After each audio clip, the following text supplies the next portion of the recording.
Good morning, everybody. Thank you for joining me today.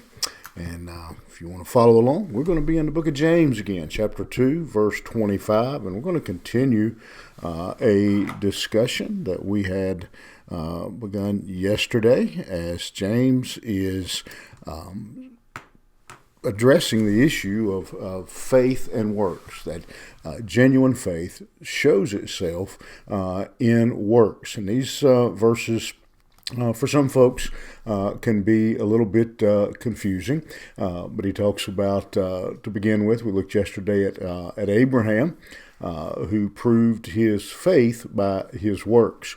Now in verse 25, he says, likewise, or also, same thing, was not Rahab the harlot justified by works, when she had received the messengers and had sent them out another way? For as the body without the spirit is dead, so faith without works is dead.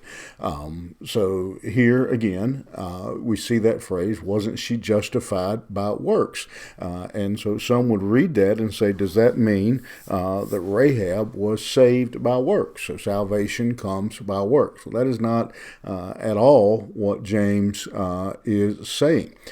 He is using Rahab, the harlot, to prove, to show that she proved her faith by her works.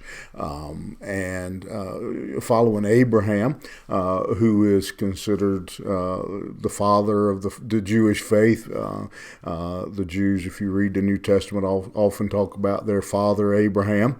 Now he goes to the other end of the spectrum and talks about Rahab the harlot, what would be considered, in particular at that time, one of the lowest in society. So James is saying, from the top to the bottom, all. If you claim to believe in God, it will reveal itself in good works, that there will be a change in their life, which is what we see in Rahab. When the spies, Israel's spies, were being searched for by the soldiers from Jericho, she hid them and then helped them to escape. So why would she betray her country? Why would she go against her people to help the Israeli spies? Because she believed God.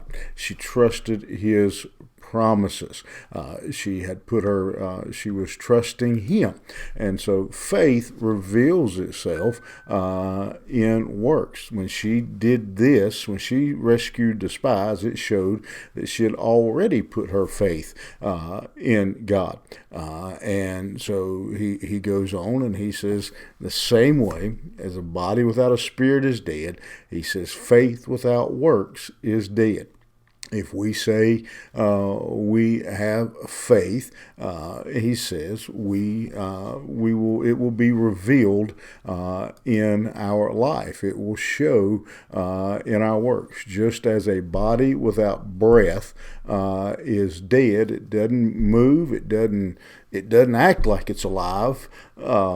He says then a life that claims to have faith, it doesn't act like it has faith, he says it's dead as well.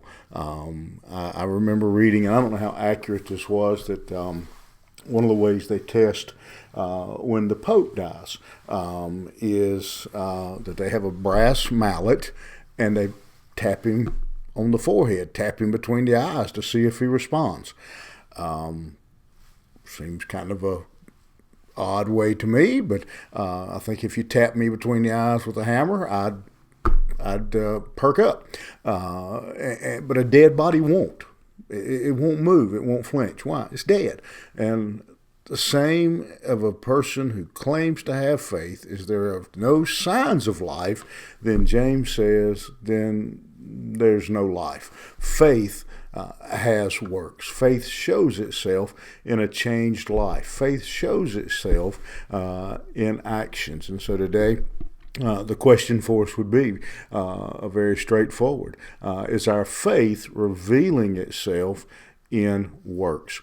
Have a good day. Think about it. We'll see you here tomorrow morning.